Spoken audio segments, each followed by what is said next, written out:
Shalom semuanya, semangat pagi, selamat hari Rabu. Dengan cepat kita buka Markus 12 ayat 1 dan 2. Bait Allah akan diruntuhkan. Ketika Tuhan Yesus keluar dari bait Allah, seorang muridnya berkata kepadanya, "Guru, lihatlah betapa kokohnya batu-batu itu dan betapa megahnya gedung-gedung itu." Lalu Tuhan Yesus berkata kepadanya, "Kau lihat gedung-gedung yang hebat ini. Tidak satu batu pun akan dibiarkan terletak di atas batu yang lain. Semuanya akan diruntuhkan." Amin. Berbahagialah Bapak Ibu Saudara mendengar firman Tuhan, merenungkan dan melakukannya. Saya memberikan judul pesan Tuhan pagi hari ini adalah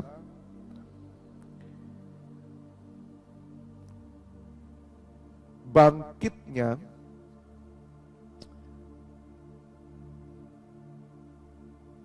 gereja Tuhan, atau dengan tepatnya bangkitnya gereja Tuhan Yesus. Begitu aja. Bapak Ibu Saudara, mengapa saya memberikan judul bangkitnya gereja Tuhan Yesus? Karena sesuai dengan nubuatan Tuhan Yesus bahwa bait Allah akan diruntuhkan. Mengapa bait Allah diruntuhkan? Bukankah bait Allah itu gedung yang bagus, bangunan yang bagus, pola ibadah yang bagus, berabad-abad, sudah terbangun dengan kokoh? Mengapa harus diruntuhkan? Apakah Tuhan Yesus datang untuk menghancurkan bait Allah, artinya merusak tatanan agama yang ada? Tuhan Yesus datang menghancurkan yang sudah dibangun oleh Musa, dibangun oleh Salomo, para nabi? Apakah memang sengaja Tuhan itu menghancurkan agama? Bapak Ibu Saudara, Tuhan Yesus datang, Dia tidak menghancurkan, tapi menyempurnakan. Sebab itulah kehendak Bapa. Bapak Ibu Saudara harus mengerti tujuan Tuhan Yesus datang ke dunia untuk supaya kita semua menjadi gereja atau bait Allah yang sesungguhnya. Dan bait Allah itu bukan gedung, tapi tubuh Kristus. Gereja itulah sesungguhnya bait Allah. Dan di dalam bait Allah bukan dibangun dengan pola manusia. Ketika Tuhan Yesus mati di atas kayu salib, tirai bait suci terbelah menjadi dua, gempa bumi terjadi dan runtuhlah bait Allah. Bapak Ibu Saudara, yang dihancurkan itu bukan gedung sesungguhnya, tetapi bagaimana tembok-tembok pembatas yang membatasi hubungan umat dengan Allah, dibatasi oleh manusia-manusia yang mencoba membangun tembok-tembok agamawi. Tuhan Yesus meruntuhkan tembok pemisah. Tuhan Yesus menghancurkan tembok pemisah yang memisahkan umat dengan Allah-Nya.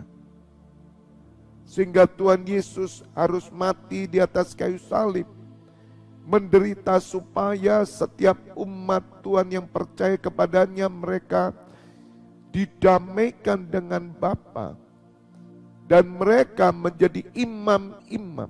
Bapak Ibu Saudara, bait Allah itu dibangun oleh kerajaan manusia. Kerajaan-kerajaan kepentingan individu. Bahkan sampai hari ini Bapak Ibu Saudara, kita harus mengerti supaya Bapak Ibu Saudara di dalam visi 2033 PR kita, yaitu menjebol semua tatanan agamawi, tembok-tembok agamawi yang sengaja dibangun oleh manusia.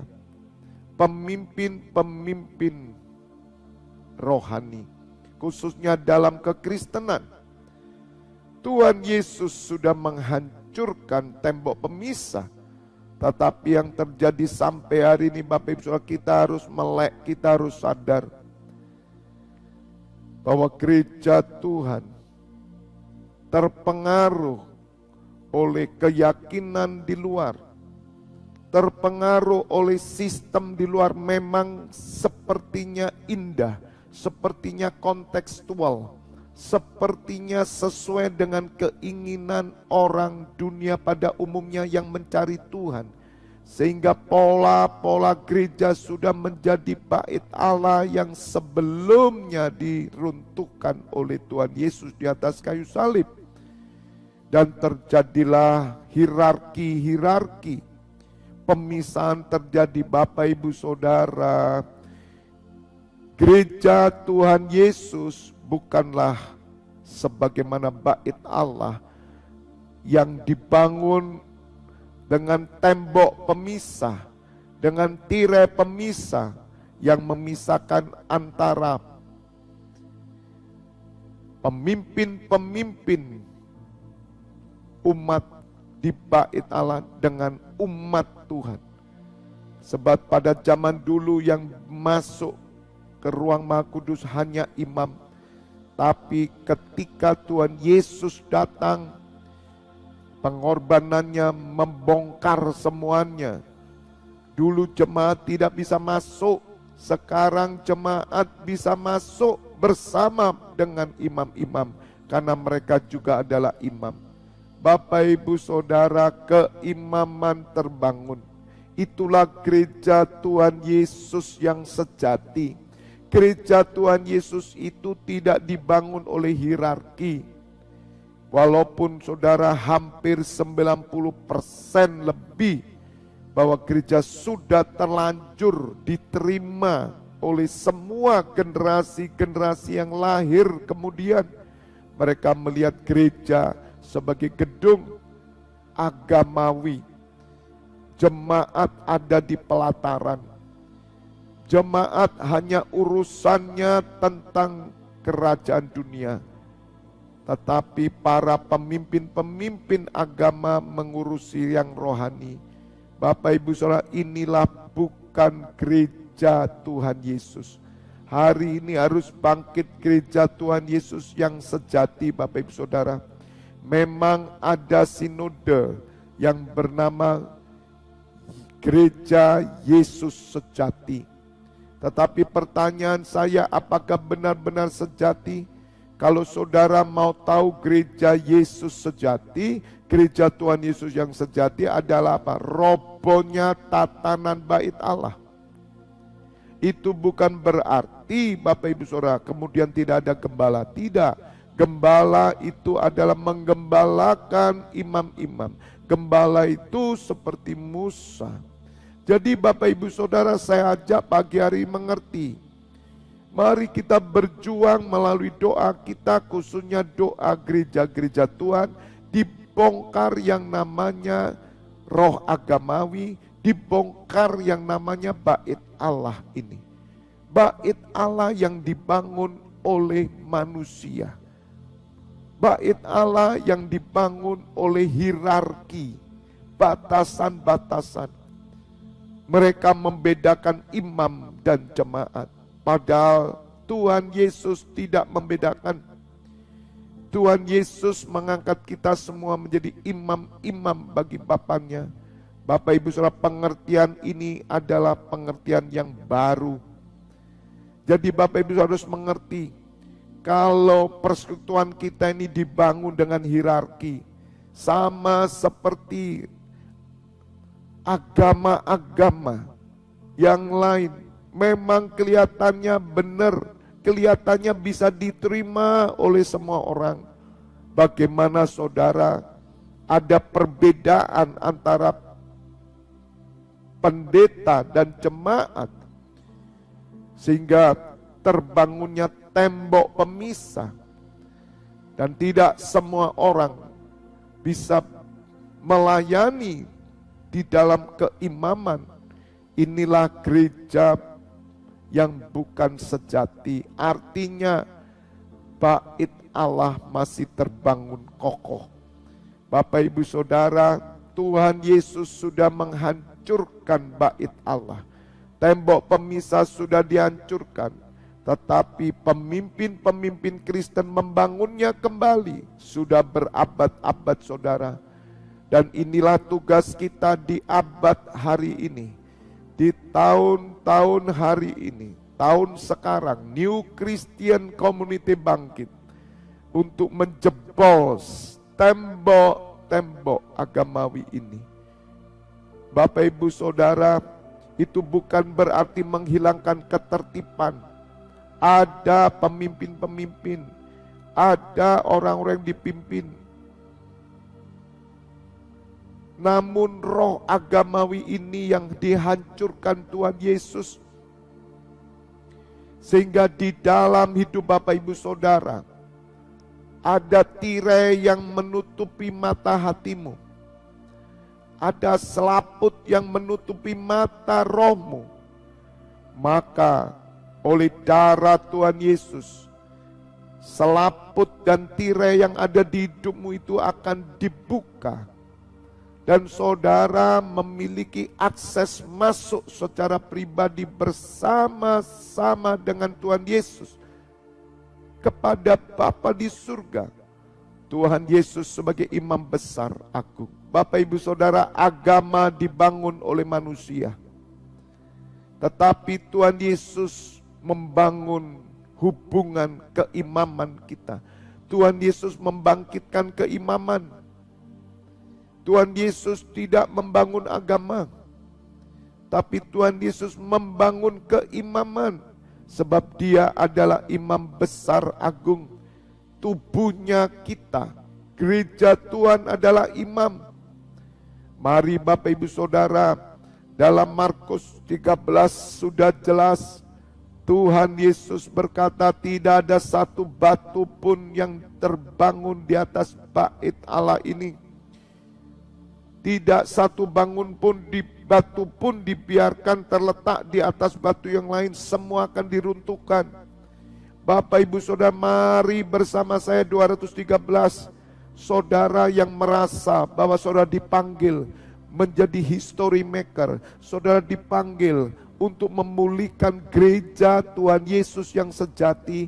Mari bersama saya, kita akan memberitakan, menyuarakan suara kebenaran. Saatnya gereja bangkit, saatnya bait Allah dihancurkan, saatnya saudara roh agamawi dihancurkan, saatnya tirai bait suci dibelah kembali. Bapak Ibu Saudara, orang Israel akan membangun bait Allah ketiga. Lihat saudara, mereka mencoba membangun bait Allah lagi. Saudara, mari kita sadar, saudara, ada banyak gereja-gereja yang membangun bait Allah kembali di dalam gereja. Bapak Ibu Saudara, memang Tuhan Yesus diberitakan, mau dengan maksud baik, maksud dengki, maksud yang benar atau tidak, tetap Tuhan Yesus diberitakan kita bersyukur. Tetapi mari kita kembalikan apa tujuan Tuhan Yesus datang. Jangan kita membangun apa yang sudah dirombak. Sekali lagi, jangan kita membangun apa yang sudah dihancurkan Tuhan Yesus. Saya ajak saudara dan saya semua, kita mengembalikan apa yang dikehendaki oleh Allah Bapa melalui putranya. Khususnya di dalam persekutuan kita ini. Saya bersyukur Bapak Ibu Saudara, imam-imam dari berbagai kota pulau datang. Saya mau tunjukkan bahwa di tempat kami, gereja JKI FLTR Church yang saya gembalakan, tirai itu sudah dirobek. Tembok agamawi tidak ada di tempat kami. Sejak 2017 kami mengerti bahwa semua jemaat, tua, muda, besar, kecil, laki, perempuan, mereka adalah imam-imam Bapa. Mereka bersama dengan saya mengangkat tabut Tuhan. Sungguh indah saudara. Saya berdoa semua imam-imam yang bersama saya mengerti akan hal ini. Bait Allah sudah dihancurkan oleh Tuhan Yesus. Jangan gereja Tuhan membangun bait Allah lagi di dalam gereja. Setiap bait Allah itu punya imam sesungguhnya. Bait Allah yang dihancurkan oleh Tuhan Yesus, bait Allah yang dibangun oleh orang Farisi dan ahli Taurat. Sampai hari ini ada orang Farisi dan ahli Taurat di gereja-gereja. Gereja apapun itu saudara, mau karismatik, mau presbiterian, semua Bapak Ibu Saudara dan saudara mengerti bagaimana mereka tidak memperoleh kemerdekaan. Memang yang di atas mimbar saudara, yang di atas podium, pelayan-pelayan full timer, para pendeta, pendeta pembantu, pendeta muda, memang mereka merasakan imam. Tapi bagaimana jemaat-jemaat yang sederhana, yang kecil, yang tidak mengerti, mereka hanya datang ke gereja. Apakah mereka tahu mereka imam? Saudara, ini PR kita. Sebagian besar di dalam gereja yang tahu imam itu hanya ada di mimbar. Pelayan-pelayan saja. Dan mereka membangun tembok. Karena ada perbedaan antara imam dan jemaat. Memang pada zaman dahulu ada perbedaan. Tetapi hari ini tidak. Bapak Ibu Saudara, bait Allah sudah diruntuhkan dan Tuhan Yesus berkata, akulah bait Allah itu. Artinya tubuhnya itu yang disebut bait Allah. Yang bukan dibangun oleh orang Farisi ahli Taurat dengan hierarki, dengan batasan dan penyekat. Bapak Ibu Saudara, saya berharap imam-imam yang dari luar kota, luar pulau, luar negeri yang datang, mereka akan mengerti hal ini. Dan ketika mereka kembali ke gereja masing-masing, mudah-mudahan mereka bisa menyuarakan suara kebenaran. Dan mereka berkata, saatnya dibangkitkan kerajaan imam di tengah jemaat. Dan bait Allah sudah diruntuhkan. Bapak Ibu Saudara, mari kita bangun gereja Tuhan Yesus yang sejati. Saya percaya jika semua gereja, terutama semua gembala mengerti apa yang saya sampaikan hari ini Bapak Ibu Saudara, maka akan terjadi satu pemulihan pondok Daud saudara. Satu pembangunan kerajaan imam yang luar biasa. Pembangunan rumah rohani yang nyata. Dan saatnya Tuhan Yesus akan datang segera. God bless you all. Kita berdoa. Ore pasandara papapase. Ya Bapa, kami sadar bait suci yang dihancurkan Tuhan Yesus sudah terbangun kembali di dalam setiap gereja. Kami sadar, kami merasakan, kami ngalami. Tetapi kami bersyukur New Christian Community Internasional, kami mau merobohkan setiap tembok agamawi melalui kegerakan keimaman. Ya Bapa, kami tidak mungkin membangun apa yang sudah dirombak oleh putramu. Apa yang sudah dihancurkan oleh putramu tidak pernah kami bangun lagi. Karena Tuhan Yesus membuat jalan yang baru. Tuhan Yesus membuat bait Allah yang baru. Yaitu tubuhnya, gerejanya. Kami bersyukur ya Bapa. Kami disebut imam-imam Bapa dan Kristus. Kiranya Bapa melalui ulang tahun NCC Internasional segala sesuatu yang akan disingkapkan. Dan supaya setiap jemaat Tuhan bangkit. Dan mereka sadar tirai dalam hidupnya sudah terbelah. Selaput di mata rohani mereka sudah dihancurkan, terbuka. Dan mereka melihat kemuliaan Bapa. Mereka melihat kemuliaan Kristus. Bersama-sama hamba-Mu ini Bapa, kami mengangkat tabut Tuhan. Ora pasekere masyu. Kami bersyukur ya Bapa. Terima kasih. Hamba menyerahkan imam-Mu yang bertugas di 24 pintu gerbang surga sampai jam 12 malam. Dan juga nanti sore Bapa, hamba akan memimpin umat-Mu juga bersama-sama jam 4:30 sore.